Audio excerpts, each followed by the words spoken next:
Good morning, students. In chapter 3rd, Atoms and Molecules, our next topic is atoms. Atoms मतलब परमाणु. Atoms are the smallest particles of an element, which may have or may not have independent existence but take part in a chemical reaction. Atom किसी भी तत्व का सबसे smallest particle होता है जो प्रकृति में स्वतंत्र अवस्था में एग्जिस्ट नहीं कर सकता, नहीं रह सकता, लेकिन वो केमिकल रिएक्शन में भाग देता है. These are the building blocks of all matter. जितने भी पदार्थ हैं इस विश्व में, इस अर्थ पर, ये सभी इससे ही मिलकर बने होते हैं. यदि हम किसी भी इमारत को देखें, कोई भी घर देखें, तो हम देखते हैं कि वो छोटे छोटे ब्रिक से मिलकर बना है. जिस तरह से ब्रिक है वो बिल्डिंग ब्लॉक्स है किसी भी इमारत का, उसी तरह से ये जो एटम्स होते हैं वो किसी मैटर के, किसी भी एलिमेंट के, इस अर्थ के ऊपर जितनी भी चीज़ें एक्सिस्ट कर सकती हैं सबकी बिल्डिंग ब्लॉक्स होते हैं. For example, atoms of hydrogen, oxygen, nitrogen, etc. are not capable of independent existence, whereas atoms of helium, neon, argon, etc. capable for existing independently.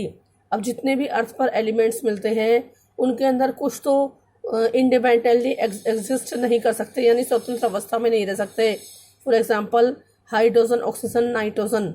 लेकिन कुछ एटम्स होते हैं जैसे हीलियम, नियोन, ऑर्गन, ये inert gases हैं. Periodic table में हम study करेंगे नेक्स्ट चैप्टर में कि ये इनर्ट गैसें हैं, और ये इनर्ट जो गैसें होती हैं वो नेचर में इंडिपेंडेंटली एग्जिस्ट कर सकती हैं. जितने भी इस अर्थ पे जितनी भी चीज़ें हैं वो सब एटम से ही मिलकर बनी हैं. अब नेक्स्ट है साइज ऑफ एटम्स, यानी परमाणु का आकार क्या होता है. Atom is very small and their radius is measured in nanometre. Atom बहुत ज़्यादा स्मॉल होते हैं, बहुत ज़्यादा छोटे होते हैं, और उनकी जो रेडियस यानी त्रिज्या को नैनोमीटर में मेज़र किया जाता है. 1 metre is equal to 10⁹ nanometre, यानी 1 मीटर है वह 10⁹ नैनोमीटर के इक्वल होता है. इसको हम दूसरी तरीके से भी लिख सकते हैं, 1/10⁹ metre is equal to 1 nanometre. Hydrogen atom is the smallest atom and its radius is 0.1 nanometre. Hydrogen का जो एटम है वो सबसे स्मॉलेस्ट एटम होता है जिसकी रेडियस 0.1 नैनोमीटर के बराबर होती है. मॉडर्न सिम्बल्स ऑफ एटम्स और डिफरेंट एलिमेंट्स. अलग अलग जो एलिमेंट्स होते हैं उनके सिंबल्स किस तरह से लिखे जाते हैं. अब हम बार बार किसी भी एटम को, हाइड्रोजन है हमारे पास, तो हम उसको बार बार हाइड्रोजन नहीं लिखेंगे. ऑक्सीजन है हमारे पास तो हम उसको बार बार ऑक्सीजन नहीं लिखेंगे, क्योंकि इसको लिखने में बहुत ज़्यादा टाइम लगता है और वो स्पेस भी ऑक्यूपाई करता है. इसलिए साइंटिस्ट ने इस एटम्स को लिखने के लिए एक सिंबल छोड़ी दी थी कि जितने भी एटम्स होते हैं उनको एक सिंबल के फॉर्म में अगर लिखा जाएगा तो फिर टाइम भी बचेगा और स्पेस भी बचेगा. तो सबसे पहले Dalton was the scientist who introduced symbols for representing elements for the first time. Dalton जो साइंटिस्ट थे वो फर्स्ट साइंटिस्ट थे. उन्होंने जितने भी एलिमेंट्स हैं उनको सिंबल्स के फॉर्म में लिखने के लिए इंट्रोड्यूस किया था. उन्होंने इस तरह से लिखे थे. हाइड्रोजन के एटम को एक गोले में राउंड में डॉट लगा के लिख दिया, ऑक्सीजन को सिंपल गोला बना दिया, फॉस्फोरस को इस तरह से लिखा, सल्फर को इस तरह से लिखा, गोल्ड को इस तरह से लिखा. ये डाल्टन ने जो दिए थे सिंबल्स वो हैं. As Dalton symbols for elements were difficult to draw and inconvenient to use. लेकिन जो डाल्टन ने जो ये सिंबल्स दिए थे एलिमेंट्स के, उनको ड्रॉ करना बहुत ज़्यादा डिफ़िकल्ट था और इनकन्वीनियंट था उनको यूज़ करना. इसलिए modern symbols for the elements were introduced by J Berzelius. इसलिए आजकल जो अपन सिंबल लिखते हैं, मॉडर्न जो सिंबल लिखते हैं, उस एलिमेंट्स को सिंबल लिखने का तरीका सबसे पहले साइंटिस्ट जे वर्जिलियस ने दिया था. Berzelius suggested that the symbols of elements be made from one or two letters of the name of the element. Berzelius ने ये सजेस्ट किया था कि जितने भी एलिमेंट्स हैं उनको लिखने के सिंबल में इंग्लिश का फर्स्ट लेटर को लिखा जाए. फर्स्ट लेटर इंग्लिश में कैपिटल लिखा जाता है. और कुछ एलिमेंट्स ऐसे होते हैं जिनमें 2 लेटर्स का यूज़ किया जाता है. 2 लेटर्स के यूज़ में फर्स्ट लो लेटर है उसको कैपिटल में लिखा जाता है और सेकंड लेटर में इंग्लिश का स्मॉल लेटर का यूज़ किया जाता है. Now A days it is the IUPAC whose approve the names and symbols of the elements. इन दिनों IUPAC फुल नेम है international union of pure and applied chemistry. यही पूरे वर्ल्ड के अंदर जितने भी साइंस के जो सिंबल्स वगैरह होते हैं यही जो ऑर्गेनाइजेशन है वो देता है. उसने एलिमेंट्स के सिंबल्स को देने के लिए कुछ रूल्स बनाए थे, कुछ रूल्स अप्रूव किए थे. Many of the symbols are the first 1 or 2 letters of the element's name in English. उसके अकॉर्डिंग IUPAC के अकॉर्डिंग जो कुछ सिंबल्स ऐसे हैं जो इंग्लिश के फर्स्ट लेटर से लिखे जाते हैं और कुछ हैं जो इंग्लिश के 2 लेटर से लिखे जाते हैं. फॉर एग्जांपल कार्बन को कैपिटल C से रिप्रेजेंट किया जाता है. इसी तरह क्लोरीन में C capital L small. Aluminium के अंदर AL A capital L small. Nitrogen single L single N है वो कैपिटल लिखा जाएगा. Calcium C capital A small. Oxygen में O कैपिटल और इसी तरह से phosphorus, silicon, chromium and neon etcetera ये सारे जो एलिमेंट्स होते हैं उनको रिप्रेजेंट किया जाता है सिंबल की फॉर्म में. Symbols of some elements have been taken from their names in different languages such as Latin, Greek etcetera.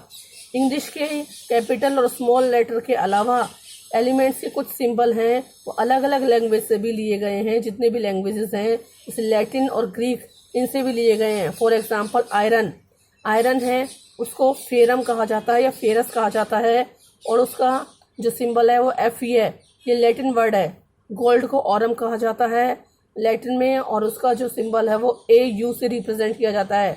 Potassium को केलियम कहा जाता है और K से रिप्रेजेंट किया जाता है. सोडियम को नेट्रियम कहा जाता है और Na से रिप्रेजेंट किया जाता है. नेक्स्ट टॉपिक है atomic mass. According to Dalton's, each element has a characteristics atomic mass. Dalton के अकॉर्डिंग जितने भी एलिमेंट्स होते हैं उनमें एक विशेष गुण होता है कि उनके अंदर एक एटॉमिक मास प्रेजेंट होता है. But determining the mass of an individual atom was a relatively difficult task due to its very small size. लेकिन किसी भी एलिमेंट का इंडिविजुअल मास निकालना बहुत ही एक डिफ़िकल्ट टास्क है. क्योंकि इनका साइज़ बहुत छोटा होता है, बहुत स्मॉल साइज़ के होते हैं. Hence there relative atomic masses were determined using the loss of chemical combinations and the compounds formation. और इसके अकॉर्डिंग डाल्टन ने बताया था कि इसकी जगह रिलेटिव एटॉमिक मास को डिटरमाइन किया जाए जो लॉ ऑफ केमिकल कॉम्बिनेशन और कंपाउंड फॉर्मेशन वो किस तरह से कंपाउंड बनाते हैं उसके अकॉर्डिंग और केमिकल कॉम्बिनेशन के लॉ के अकॉर्डिंग उनको एटॉमिक मास निकाला जाए. For this purpose initially oxygen was taken as standard because of the following 2 reasons. इसके लिए सबसे पहले ऑक्सीजन को इनिशियल किया गया कि ऑक्सीजन के अकॉर्डिंग जो ऑक्सीजन को स्टैंडर्ड माना गया कि ऑक्सीजन को स्टैंडर्ड मानकर जितने भी एलिमेंट्स होते हैं उनके मास को डिटरमाइन किया जाए. इसके 2 कारण थे, 2 रीज़न थे. फर्स्ट रीज़न क्या है, oxygen reacted with a large number of elements and formed compounds.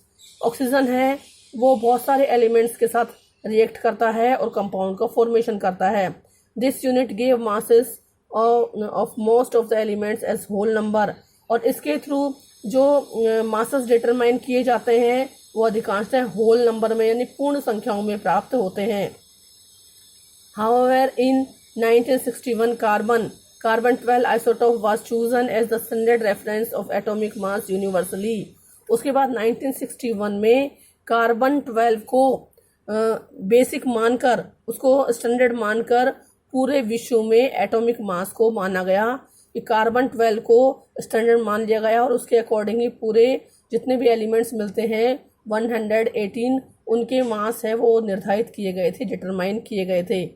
Relative atomic mass, क्योंकि एटम का साइज बहुत छोटा होता है इसलिए रिलेटिव एटॉमिक मास निकाला जाता है। अब इसकी डेफिनेशन क्या है? It is a defined as the number of times a given atom is heavier than 1/12 of mass of one carbon of carbon 12, or it is the average mass of the atom as compared to 1/12 the mass of one carbon atom। कोई भी atom carbon 12 isotope से isotope के 1/12 भाग से कितना गुना ज़्यादा heavier है वो उसका atomic mass, relative mass unit कहा जाएगा। यानी कि इसकी डेफिनेशन ये निकाली गई कि कोई भी जो एटम है वो कार्बन 12 के आइसोटोप से के 1/12 भाग से कितना ज़्यादा गुना भारी है वो उसका रिलेटिव एटॉमिक मास कहा गया। अब इसकी यूनिट दी गई atomic mass unit. This is defined as the mass unit equal to exactly 1/12 of the mass of one carbon 12 isotope. Earlier it was abbreviated as AMU, but according to latest recommendations of IUPAC it is now written as U unified mass। और जैसे हम unit लगाते हैं, जो मास है उसके पीछे unit लगाते हैं किलोग्राम, ऐसे ही टाइम के पीछे हम यूनिट लगाते हैं सेकंड, मिनट, और लेंथ के पीछे लगाते हैं मीटर। वैसे ही हम जो किसी भी जो एटम का जब मास निकालते हैं तो उसके पीछे यूनिट लगाते हैं जिसको अपन एटॉमिक मास यूनिट कहते हैं। एटॉमिक मास यूनिट निकाली गई कार्बन 12 आइसोटोप के 1/12 पार्ट से कितना ज़्यादा हैवियर है वो उसका एटॉमिक मास यूनिट कहा गया। और पहले इसका जो छोटा रूप है उसको एटॉमिक मास यूनिट को AMU से रिप्रेजेंट किया जाता है, क्योंकि बार बार हम एटॉमिक मास यूनिट नहीं लिख सकते।